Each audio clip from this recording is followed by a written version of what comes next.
술고인 채널에서 귀하와 여러분께 인사를 드립니다. 인생에서 가장 할 만한 가치가 있고 영원히 손해보지 않는 일이 무엇인지 아십니까? 그것은 바로 음덕을 쌓는 것입니다. 선행을 베풀고 음덕을 쌓는 사람의 얼굴에는 흔적이 남습니다. 눈 아래에 실처럼 가느다란 주름이 한두 개 혹은 세 개 정도 나타납니다. 이 주름에는 은은한 빛이 서려 있는데 이것이 바로 음덕의 주름입니다. 착한 마음으로 선행을 하고 중생에게 널리 이로움을 주면 눈 아래에 이런 주름이 나타납니다. 이것은 선행이 기색에 영향을 주어 신체에 흔적을 남긴다는 것을 보여줍니다. 그렇다면 나쁜 일을 하면 어떻게 될까요? 역시 흔적을 남깁니다. 많은 일이 사실상 숨길 수 없다는 것을 알 수 있습니다. 사바세계의 중생들은 성품이 완고합니다. 불교의 제자라 할지라도 인과를 진심으로 깊이 믿고 있을까요? 우리는 이 점을 다시 생각해 보아야 합니다. 많은 사람이 인과는 3세에 걸쳐 통한다고 말하지만 전생과 내생은 아무도 볼 수 없습니다. 그럼 어떻게 해야 할까요? 사실 인과는 3세까지 기다릴 필요가 없습니다. 바로 현생에서도 볼 수 있습니다. 예를 들어 당신이 선행을 하여 음덕을 쌓으면 얼굴에 음덕의 주름이 나타납니다. 이것이 바로 당신이 인과를 본 것이 아닙니까? 인과는 바로 현재에서 볼 수 있는 것이어야 합니다. 그렇다면 왜 악한 일을 했는데도 과보가 즉시 나타나지 않는 사람이 있을까요? 그것은 그 사람에게 아직 복과 덕이 남아있기 때문입니다. 하지만 복과 덕이 다 소진되면 악보가 눈앞에 나타날 것입니다. 그래서 불법에서는 우리에게 참회하라고 가르칩니다. 복보가 아직 남아있고 악보가 아직 나타나지 않았을 때 빨리 참회해야 합니다. 악보가 닥칠 때를 기다리면 이미 너무 늦습니다. 이는 지장경을 많이 독송해야 함을 보여줍니다. 사람의 관상은 부모가 결정하는 것이 아니라 자신의 업이 결정합니다. 많은 법사님을 보면 그분들의 관상이 시간이 지남에 따라 많이 변하는 것을 볼 수 있습니다. 젊을 때와 늙었을 때가 확연히 다릅니다. 턱이 더 두툼해지고 눈빛이 더 온화해집니다. 중생에 대한 자비심이 생기면 눈빛은 더욱 부드러워지고 법상 또한 더욱 장엄해집니다. 그러므로 수행의 결과는 분명히 볼 수 있는 것입니다. 이미 선행을 했다면 남들이 몰라줄까봐 걱정하지 마십시오. 하늘이 알아서 우리 몸의 형상의 표시를 남길 것입니다. 이러한 변화는 성형수술로 만들어지는 것이 아닙니다. 또한 영양 보충으로 이루어지는 것도 아니며 오직 복과 덕이 쌓여서 자연스럽게 이루어지는 것입니다. 옛말의 재물은 집을 윤택하게 하고 덕은 몸을 윤택하게 한다고 했습니다. 육신을 잘 기르려면 덕행에 의지해야 합니다. 덕행으로 자신을 기르고 복보를 기르는 것입니다. 성현들에게서 보이는 원만하고 장엄한 모습은 모두 복과 덕이 감응하여 이루어진 것입니다. 이것은 눈으로 볼 수 있는 사실입니다. 마음은 아직 나쁘지 않은데 입이 험한 사람이 있습니다. 시비를 논하기 좋아하면 결국 마음이 충분히 좋지 않은 것입니다. 그 결과 입이 비뚤어지게 됩니다. 참으로 안타까운 것은 본인도 그것이 좋지 않다는 것을 알고 있다는 점입니다. 하지만 업력이 너무 강하게 끌어당겨 고칠 수가 없는 것입니다. 이것은 우리에게도 경종을 울리는 말입니다. 덕행이 좋지 않으면 육신도 좋지 않게 됩니다. 수행은 실제적인 것이지 장난이 아닙니다. 물론 관상을 보거나 점을 치는 것을 배우려고 애쓰지 마십시오. 당신의 복과 덕이 충만하면 지혜가 자연스럽게 열립니다. 그때가 되면 관상이나 사주에 관한 책들을 자연스럽게 이해하게 될 것입니다. 하지만 관상을 보고 운명을 점치는 것은 남을 판단하기 위함이 아니라 자신을 반성하기 위함입니다. 저 사람은 어째서 저렇게 덕이 없을까라고 말해서는 안 됩니다. 그렇게 하면 수행에 도움이 되지 않을 뿐만 아니라 오히려 구업을 짓게 됩니다. 만약 어떤 사람이 평생 선을 행하고 후회하지 않으며 흔들리지 않는다면 노년의 눈썹 끝에 서너 가닥의 긴 눈썹이 자라날 것입니다. 이런 눈썹을 오색미라고 부르는데 이는 덕망이 높고 오래 살며 길할 징조입니다. 아이들의 마음 속에 바르고 착한 생각이 생겨나는 것도 장수의 징조입니다. 만약 중년의 나이에 관자놀이에서 뒤쪽으로 머리카락이 빠진다면 이는 길한 징조입니다. 만약 중년의 나이에 정수리에서 앞쪽으로 안에서 밖으로 머리카락이 빠진다면 이는 덕행이 부족하다는 징조이니 악을 멈추고 선을 행하여 불운을 행운으로 바꾸어야 합니다. 음덕이 깊고 두터운 사람은 5가지 복보를 얻어 사마의 통제에서 벗어날 수 있습니다. 옛사람들은 만약 진정으로 음덕을 쌓지 않으면 사마의 방해를 받기 쉽다고 말했습니다. 도광은 마장은 붓끝에 있고 실수와 허물은 자신에게 있다고 말했습니다. 음덕은 계산할 수 있는 것이며 신선이 되는 약도 계산해낼 수 있습니다. 만약 돌을 닦고자 하는 사람이 음덕이 부족하면 수행하자마자 사마가 돌을 방해하게 됩니다. 그러나 음덕과 복보가 있다면 금단을 연성할 희망이 있고 귀인의 도움을 받을 수 있습니다. 당나라 시대 손진인의 복수론에는 이렇게 적혀 있습니다. 음덕을 쌓고 속이지 않는 사람은 성인의 뜻을 가진 것이다. 어진 사람이 탄복하고 하늘이 가엾게 여기며 세상 사람들이 아끼고 귀신이 옹호한다. 부귀 속에 있어도 부귀를 잃지 않고 영화를 누려도 영화를 잃지 않으며 재앙이 닿지 않고 형벌이 해치지 않으며 큰 재난을 피하고 물과 불이 침범하지 않으니 반드시 생명을 보존하고 천수를 누린다. 만약 당신이 부귀를 지키고 싶거나 더 나은 삶을 살고 싶다면 반드시 음덕을 쌓아야 합니다. 오직 그래야만 귀인의 도움을 받고 하늘의 도움을 얻으며 자손이 번창하고 악한 길을 멀리할 수 있습니다.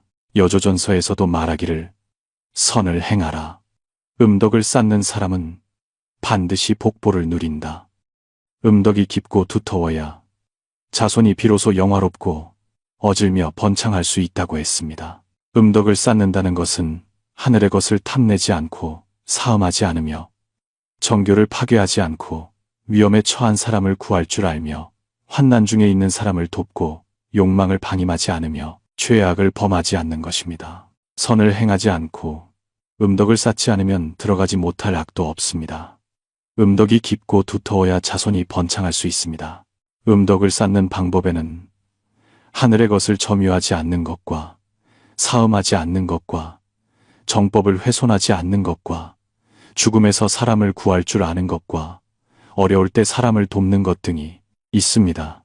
만약 측은지심이 없다면 음덕을 손상하게 될 것입니다. 그때는 악한 기운이 점차 당신에게 접근할 것입니다. 신선의 전적어록이라는 책에는 음덕은 귀신을 돕고 양덕은 사람을 돕는다고 적혀 있습니다. 음덕이 있는 사람은 사악한 귀신이 두려워하여 재앙을 피할 수 있습니다. 현천상제의 백자성호에도 집안에 음덕이 있으면 하늘문이 열리고 작은 불씨라도 화재를 일으키지 않는다고 적혀 있습니다. 음덕이 있는 사람은 자연스럽게 재앙을 멀리하고 복보와 가까워질 수 있습니다. 그렇다면 음덕을 쌓는다는 것은 무슨 뜻일까요?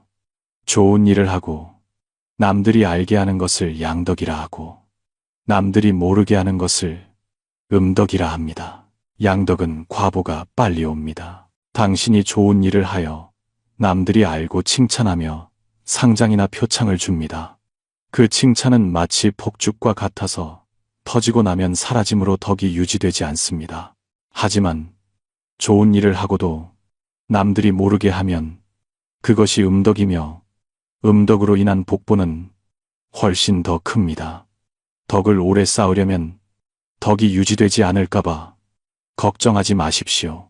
당신의 덕은 그곳에 영원히 당신의 것으로 남아있으며 누구도 훔쳐갈 수 없고 강도도 가져갈 수 없으니 자연스럽게 결과가 올 것입니다. 양덕은 오래가지 못하며 심지어 행하자마자 바로 보답을 받습니다. 음덕은 오래 쌓을수록 점점 더 커지므로 선행을 할 때는 남들이 모르게 하는 것이 가장 좋습니다. 아는 사람이 적을수록 덕행은 더 두터워지고 훗날 당신의 복보는 커지며 심지어 자손에게까지 좋은 영향을 미칩니다. 반대로 남들이 알게 되면 폭죽처럼 터져버리고 터지면 끝나는 것입니다. 하지만 나쁜 일을 했다면 남들이 알게 해야지 숨겨서는 안 됩니다. 참여는 죄업을 소멸시킬 수 있기 때문입니다. 그러므로 선행은 남들이 모르게 하고 아는 사람이 적을수록 좋습니다. 선행을 하고 남들이 모르게 하는 것이 음덕이고 알게 하는 것이 양덕인데 양덕은 지킬 수 없고 남들이 알면 사라집니다. 복을 쌓는 것을 복덕이라고 합니다. 복덕이 사람에게 감응하면 복보를 만들지만 복보는 한계가 있어 다 누리면 남지 않고 복이 다하면 악보가 옵니다. 복덕은 한계가 있어 생사윤회를 벗어날 수 없습니다. 왜냐하면 여전히 집착이 있고 아집이 남아있기 때문입니다. 복을 닦되 집착하지 않는 것을 공덕이라고 합니다. 공덕으로 인한 복보는 무한합니다. 왜냐하면 공덕은 도에 상응하고 자성과 화합하며 자성은 본래 충만하고 자성에서 만법이 생겨나기 때문입니다. 좋은 일을 하되 그 일에 집착하지 않고 단지 좋은 일을 하면 그것이 바로 공덕이 있는 것입니다. 공덕은 삼계와 생사윤회를 벗어날 수 있게 합니다. 왜냐하면 공덕에는 지혜가 있고 아집이 없기 때문입니다. 아집이 없으면 육도윤회를 벗어날 수 있습니다. 그러므로 복덕은 유루라서 삼계로 새어나갑니다. 공덕은 무루라서 삼계를 벗어날 수 있습니다. 복은 대부분 삼계 안에서 환생하여 누리고 나면 사라집니다. 기껏해야 인간계나 천상계의 짧은 복보일 뿐입니다. 인간계와 천상계의 복보는 유루이며 구경이 아닙니다. 다 누리고 나면 여전히 악도로 떨어져 윤회를 계속해야 합니다. 복덕은 유루이고 공덕은 무루입니다. 복덕은 유한하고 공덕은 무한합니다. 복덕은 나를 떠나지 못하고 아집을 깨뜨리지 못해 삼계 윤회를 넘을 수 없습니다. 반면 공덕은 나를 떠나 아집을 깨뜨림으로 생사윤회를 넘을 수 있습니다. 공덕 안에 복덕이 있지만 복덕 안에는 공덕이 없습니다. 복은 선에서 생기니 선행을 하면 복덕이 있고 선행을 하되 집착하지 않으면 공덕이 있습니다. 공덕 안에는 지혜가 있습니다. 따라서 겉으로 보기에 복덕과 공덕은 비슷해 보이지만 마음을 어떻게 쓰느냐에 따라 다르고 집착이 있느냐 없느냐에 따라 다릅니다. 한쪽은 지혜가 있고 다른 한쪽은 없습니다. 그러므로 우리는 지혜를 사용하여 우리가 행한 복덕의 일들을 공덕으로 전환해야 합니다. 그 방법은 바로 집착하지 않고 자제하며 인연에 따르는 것입니다. 많은 친구가 이런 말을 할 것입니다. 저도 선행을 하고 싶지만 돈이 없습니다. 돈이 있어야 선행을 할 수 있지요. 이것은 매우 많은 사람이 범하는 오해입니다. 하지만 선행을 하지 않으면 영원히 돈이 없을 것이고 돈이 없다고 선행을 하지 않으면 악순환에 빠지게 됩니다. 사실 선행을 하여 덕을 쌓는 것은 돈이 생길 때까지 기다릴 필요가 없습니다. 바로 지금 당신은 행동을 시작할 수 있습니다. 돈을 쓰지 않고도 선행을 할 수 있는 방법이 매우 많기 때문입니다. 아주 간단한 예를 하나 들어보겠습니다. 사람들에게 선행을 권하는 글을 공유하는 것만으로도 이미 큰 선행을 한 것입니다. 왜냐하면 당신의 친구들이 그 글을 보고 선행하는 방법을 알게 되어 선행을 시작할 수도 있기 때문입니다. 그렇게 되면 당신의 공덕은 무량해질 것입니다. 돈을 쓰지 않거나 아주 적은 돈만 쓰고도 선행을 하는 것은 얼마든지 가능합니다. 다음은 큰 비용을 들이지 않고 큰 공덕을 쌓을 수 있는 방법들입니다. 인연이 있는 여러분과 나누고자 합니다. 그 방법들을 보기에 앞서 분명히 이해해야 할 것이 있습니다. 우리가 선을 행한다는 것은 구체적인 행동이 있어야만 선행이라 부르는 것이 아니라 선한 마음을 일으키고 선한 것을 생각하는 것도 선행이라는 점입니다. 우리 각자는 복을 구하고 화를 피하기를 원하지만 보통은 오로지 외부에서 구하려고만 합니다. 결과는 헛수고일 뿐입니다. 옛사람은 운명은 내가 세우고 복은 내가 구하는 것이라고 했습니다. 사람의 복은 하늘이 정하는 것이 아니라 자신의 후천적인 노력에 달려 있습니다. 항상 선을 행하면 복은 자연스럽게 날로 좋아집니다. 선행을 하면 복을 얻고 악행을 하면 화를 입습니다. 모든 복전은 자신의 마음을 떠나지 않습니다. 그것이 근본입니다. 만약 소원이 성취되지 않는다면 자신을 돌아보고 반성하십시오.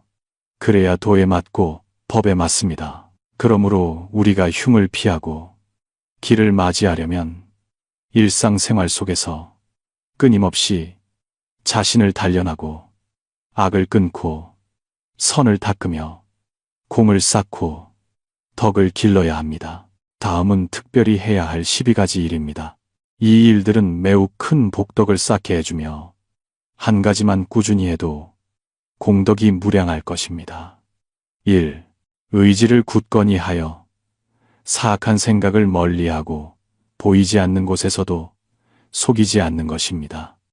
이것은 악을 끊고 선을 닦는 가장 실질적인 출발점입니다. 진실하게 실천해야 합니다. 사사로운 생각, 그릇된 견해, 그릇된 말, 그릇된 행동은 모두 멀리해야 합니다. 당당하고 광명정대한 사람이 되어야 하며 혼자 어두운 곳에 있어도 마음을 바르게 하고 뜻을 성실히 하여 남을 속이거나 자신을 속이지 말고 양심에 어긋나는 일을 해서는 안 됩니다. 그러나 공을 쌓고 덕을 기르려면 자비심이 있어야 하며 선한 마음을 일으키면 덕이 있고 실천하면 공이 있습니다. 덕은 깊지 않으면 두텁지 않고 공은 쌓지 않으면 크지 않습니다. 작은 선행이라 하여 가볍게 여겨 안 하지 말고 작은 악행이라 하여 가볍게 여겨 행하지 마십시오. 자비심은 인간의 본래 마음이며 모든 선의 근본입니다. 자비로운 마음으로 세상 만물을 대하는 것이야말로 최고의 선에 이르는 길입니다. 3. 충성하고 효순하며 존중하고 온화한 것은 사람이 되는 기본입니다. 사람은 진심을 다하고 본분을 지키며 부모에게 효도하고 우서른을 공경하는 것이 하늘에 변치 않는 도리이며 인간 윤리의 근본입니다. 형제의 정은 손발과 같아 한 몸이며 모두 부모의 뼈와 살입니다. 형제가 화목해야 가정이 평안하고 부모가 기뻐하십니다. 몸과 마음이 단정한 사람은 명령하지 않아도 다른 사람들이 따릅니다. 마음이 바르고 행동이 바르며 도덕이 원만하면 자연스럽게 대중의 존경을 받아 모든 중생을 순조롭게 도울 수 있습니다. 4. 노인을 공경하고 약자를 사랑하십시오.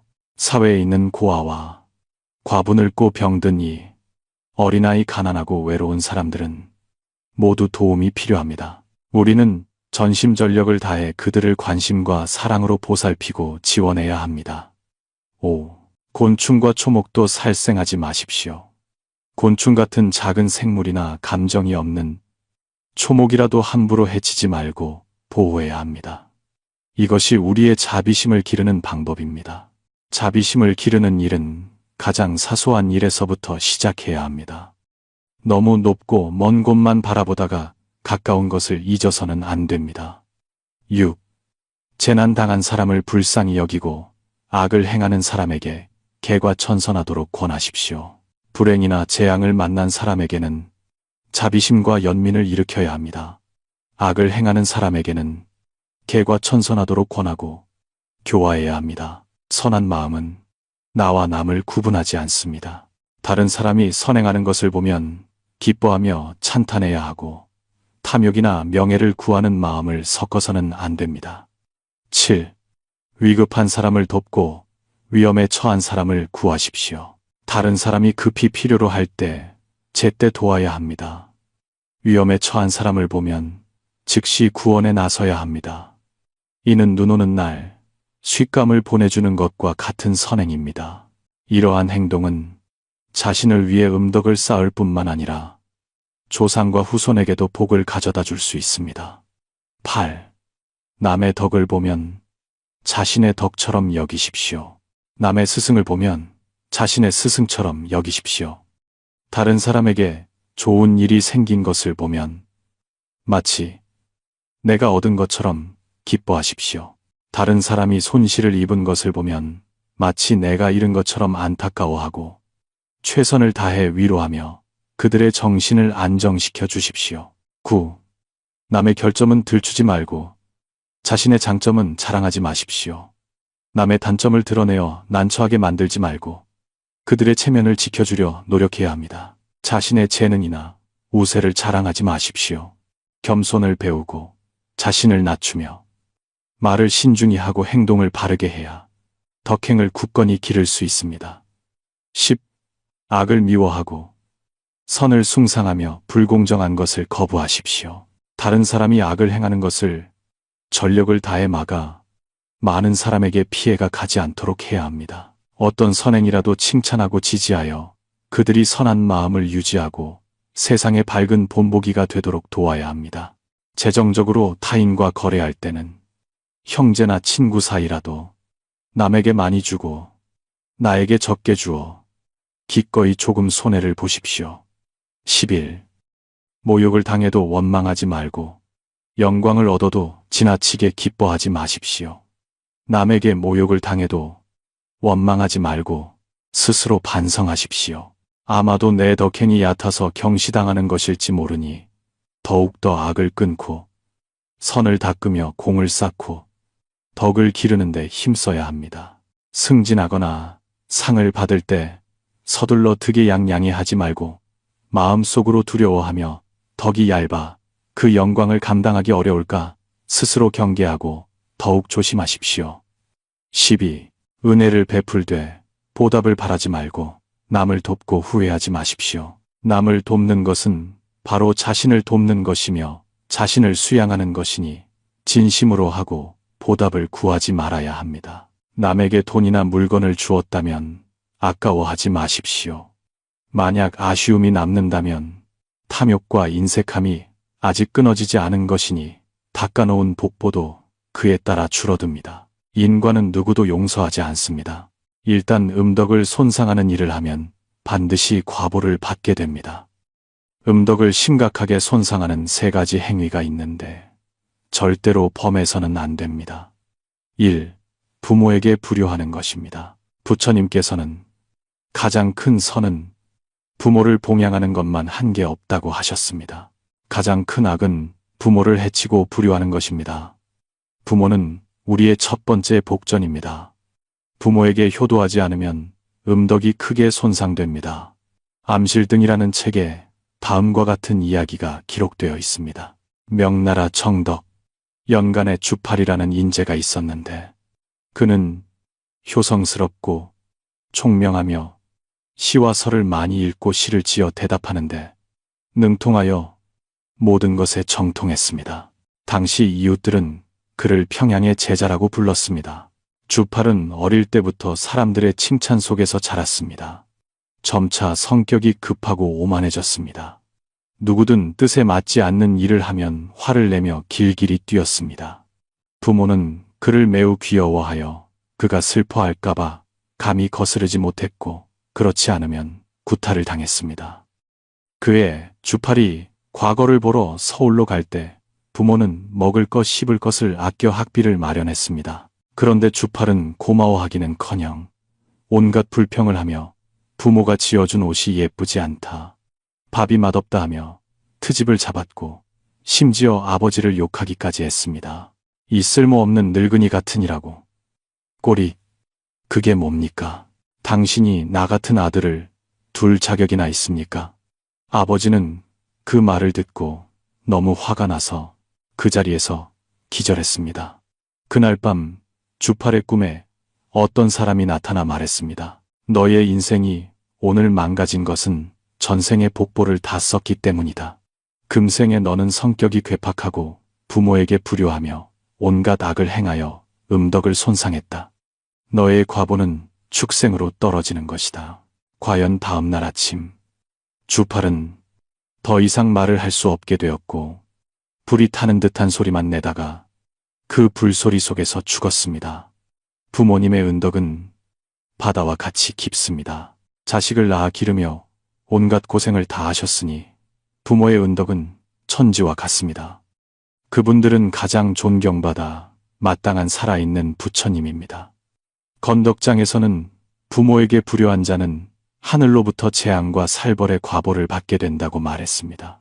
인과 응보는 터럭만큼의 오차도 없습니다. 부모에게 효도하지 않고 인륜과 도리에 어긋나면 반드시 하늘로부터 엄중한 과보를 부르게 됩니다. 그러므로 절대로 부모를 거역하는 일을 해서는 안 됩니다. 이 생명을 죽이는 것은 큰 악입니다. 불경에서는 살생의 죄는 겁이 다하도록 고통의 과보를 받는다고 했습니다. 세상에서 가장 큰 원한은 바로 살생입니다. 돈을 빚지면 돈을 갚고 사람을 죽이면 목숨으로 갚아야 합니다. 다른 생명을 해치면 반드시 그에 상응하는 과보를 받습니다. 모든 생명은 평등합니다. 사람은 죽음과 고통을 두려워합니다. 어떤 중생인들 그렇지 않겠습니까? 달마 대사가 바다를 건너 동쪽으로 왔을 때 사냥하고 있는 사냥꾼을 만난 적이 있습니다. 대사께서 물으셨습니다. 매일 몇 마리나 잡습니까? 사냥꾼이 답했습니다. 운이 좋으면 몇 마리 잡습니다. 임신한 짐승을 잡을 때도 있습니까? 달마 대사는 고개를 저으며 말했습니다. 나는 한 마리만 쏘지만 만물을 편안하게 합니다. 사냥꾼이 놀라서 물었습니다. 무엇을 쏘십니까? 대사께서 말씀하셨습니다. 바로 당신을 쏘는 것입니다. 피와 살이 낭자한 것이 정말 맛있습니까? 고통과 원한이 깊이 쌓입니다. 자신을 그 생명의 위치에 놓아 보십시오. 누가 칼을 들어 자신의 몸을 벨 수 있겠습니까? 수천 년 동안 고기 국물은 여전하고 원한은 바다처럼 깊어 풀기 어렵습니다. 세상에 왜 전쟁과 도병겁이 있는지 알고 싶습니까? 한밤중 도살장에서 들려오는 비명소리를 들어보면 됩니다. 맹자도 산 것을 보고는 차마 죽는 것을 보지 못하고 비명소리를 듣고는 차마 고기를 먹지 못한다고 했습니다. 그래서 군자는 부척간을 멀리합니다. 먹기 위해 다른 생명에게 고통을 주는 것을 아까워하지 않고 자신의 입으로 그 맛있는 음식을 삼키니 세상에 이보다 더 잔인한 일이 어디 있겠습니까? 불법에서는 육도윤회를 자주 설합니다. 이 생에 당신이 남을 해치면 내 생에 그들에게 해를 입게 됩니다. 살생하고 목숨을 해치는 것은 음덕을 심각하게 손상하는 행위이니 반드시 끊어야 합니다. 3. 망언은 업을 짓는 것입니다. 옛사람은 화는 입에서 나오고 병은 입으로 들어간다고 했습니다. 무량수경에서는 구업을 가장 앞에 두었습니다. 인생의 많은 번뇌는 입에서 비롯됩니다. 때로는 악한 말로 남에게 상처를 주고 때로는 뒤에서 험담을 합니다. 그것은 모두 망어입니다. 망어하는 습관은 남을 해치고 자신을 해치며 구업을 짓고 음덕을 소모합니다. 자주 망어하는 사람은 재앙을 불러들이기 쉽습니다. 말년에 성격이 이상하고 재주는 뛰어나며 문장에 능한 선비가 있었습니다. 하지만 그는 매우 각박하여 남의 결점을 발견하면 시와 글로 써서 곳곳에 퍼뜨렸습니다. 그 때문에 그는 많은 사람에게 미움을 샀습니다. 평생 자손이 없었고 말년에는 고독하게 자신의 방에서 병들어 죽었습니다. 한 달 뒤에야 발견되었습니다. 그 선비는 남의 허물을 들추는 것을 낙으로 삼고 망어의 업을 지어 남몰래 복덕을 소모하다가 결국 비참한 결말을 맞이했습니다. 구법경에서는 입으로 망어를 하는 것은 입속에 날카로운 도끼가 있는 것과 같아서 스스로 자신의 몸을 찍는다고 했습니다. 특히 악한 말은 그렇습니다. 만약 입을 사용하여 남에게 선을 권하고 선행을 칭찬한다면 복을 쌓을 수 있습니다. 하지만 남에게 상처를 주는데 사용한다면 깊은 업을 지어 결국 자신만 해치게 됩니다. 위의 세 가지 행위는 음덕을 가장 심각하게 손상하는 일들입니다. 우리는 뼈에 사무치도록 기억하여 절대 범하지 말아야 합니다. 사람이 되어 선을 행하고 덕을 쌓으면 천지가 알고 반드시 복보가 있을 것입니다. 음덕이 깊고 두터운 사람은 보통 네 가지 특징이 있는데 그중 하나만 있어도 공덕이 무량합니다. 도덕경에 이르기를 만물은 음으로 돌아가서 양으로 표현된다고 했습니다. 음덕은 사람을 도와 일으켜 세우고 양덕은 사람을 빛나게 합니다. 선행을 할 줄 아는 사람은 비록 복보가 아직 오지 않았더라도 선한 과실이 반드시 남몰래 자라나고 있으며 재앙은 이미 멀어졌습니다. 사람이 악을 행하면 비록 재앙이 아직 미치지 않았더라도 복은 이미 남몰래 떠나갔습니다. 만물은 모두 음양으로 이루어져 있어 양이 홀로 있으면 낳지 못하고 음이 홀로 있으면 자라지 못합니다. 음덕이 있는 사람의 첫 번째 특징은 깨달음이 좋고 인식이 높은 수준에 있다는 것입니다. 소위 덕이라는 것도 음과 양으로 나뉩니다. 속담의 덕으로 100가지 재앙을 화해시키고 덕으로 100가지 화를 누른다고 했습니다. 음덕에 대한 설명에서 불교는 인과와 엄력설을 사용하여 이해합니다. 원인이 있으면 결과가 있고 결과가 있으면 원인이 있습니다. 도교에서는 성부, 즉 내면의 깊이라는 개념을 사용하여 선을 행하는 사람은 반드시 복이 있고 악을 행하는 사람은 반드시 화를 입는다고 설명합니다. 음덕이 있는 사람의 두 번째 특징은 반드시 삶의 이치를 체험하고 깨달은 사람이라는 것입니다. 도교 신앙에서 음덕은 자신을 위해 쌓는 것이지만 드러나지 않아 아무도 볼 수 없습니다. 음덕의 음은 바로 남몰래 쌓는 것이며 남이 뺏어갈 수 없고 강탈할 수 없는 것입니다. 음덕은 쌓을수록 두터워집니다. 보이지 않는 복덕도 곳곳에 존재하며 보이지 않지만 매우 은은하고 오래갑니다. 셋째, 음덕이 깊고 두터운 사람은 덕행의 후광을 발산합니다. 전생이든 현생이든 내생이든 그들은 모두 선한 과실을 거두게 될 것이며 동시에 후손들도 그들의 정성 어린 마음 덕분에 복을 누리게 될 것입니다. 넷째, 음덕이 있는 사람은 일시적인 득실을 따지지 않으며 큰 선업과 큰 악업은 모두 큰 과보를 낳습니다. 사실 우리가 오늘날 누리고 있는 모든 것은 가상일 뿐입니다. 재색과 명리가 번뇌의 뿌리일 뿐임을 깨닫게 되면 더 이상 얻고 잃는 것에 집착하지 않게 될 것입니다. 예를 들어 어떤 사람들은 부유하지만 업을 빨리 지어 결과적으로 재앙도 빨리 닥칩니다. 모든 작용은 즉공, 즉가, 즉중입니다. 즉 허공이면서 현상이 있고 중도라는 뜻입니다.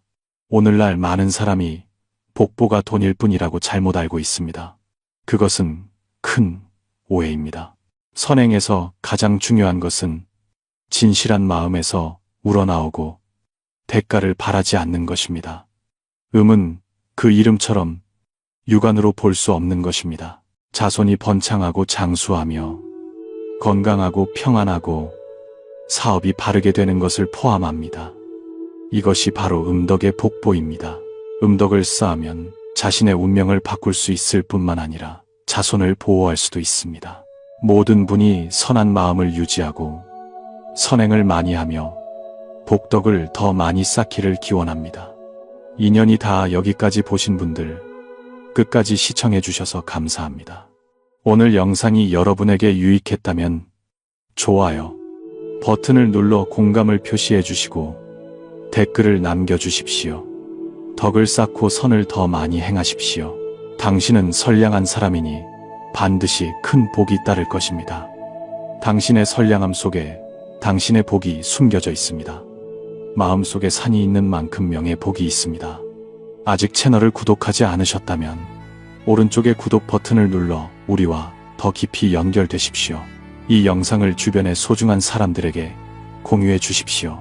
당신과 저 모두 복 있는 사람이 되기를 바랍니다.